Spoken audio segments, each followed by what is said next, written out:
Bon bah voilà, première vidéo en direct de Joliette, Joliette qui est un petit peu au nord-est de Montréal. Donc je dois avoir, je sais pas, 200-250 km dans les pattes là. Donc ça fait 4 jours qu'on a quitté Québec. Je suis désolé, il n'y a pas de vidéo d'avant. Parce que le temps de me mettre dans le trip et tout, j'ai pas pris le temps de filmer. Je vais essayer de faire ça un peu plus au cours des jours à venir. Ah, la crème solaire. Donc voilà, donc le départ c'est quand même bien passé. J'ai eu droit à des droits d'honneur de gens qui venaient de l'autre côté de la route, je ne sais pas pourquoi, en partant de Québec. Ensuite, première nuit à Donnacona où je me suis fait bouffer par les moustiques. Le lendemain, la route s'est moyennement passée, je me sentais pas mal fatigué.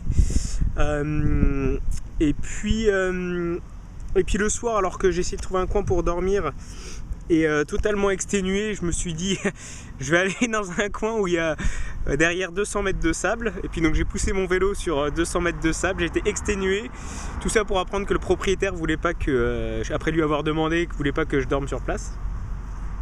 Donc le propriétaire était tout au bout du... je croyais qu'il était tout au bout du sable, mais en fait il était au début.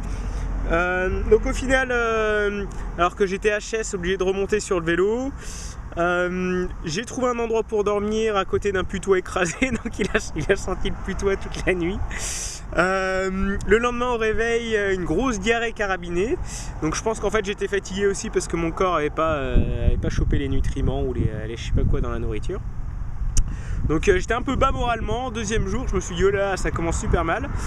Et puis le lendemain, en fait, super journée de route, des jambes qui étaient nickel et au top. Donc ça c'était super cool. Première journée de vrai plaisir à vélo. Aucune douleur au niveau des genoux ou quoi que ce soit. Donc là, ça, je suis super content. Et puis voilà, pareil, juste après Trois-Rivières, trouver un endroit où dormir, qui avait moins de moustiques que les nuits d'avant, et c'était bien cool.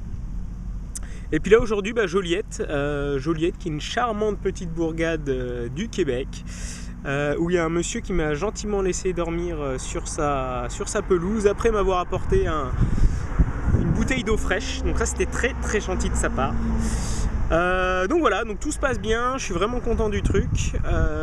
Donc comme je l'ai dit, il va y avoir, j'espère faire plus de vidéos sur la route. Et puis voilà, je vous fais des bisous à tous et puis à bientôt. Salut salut.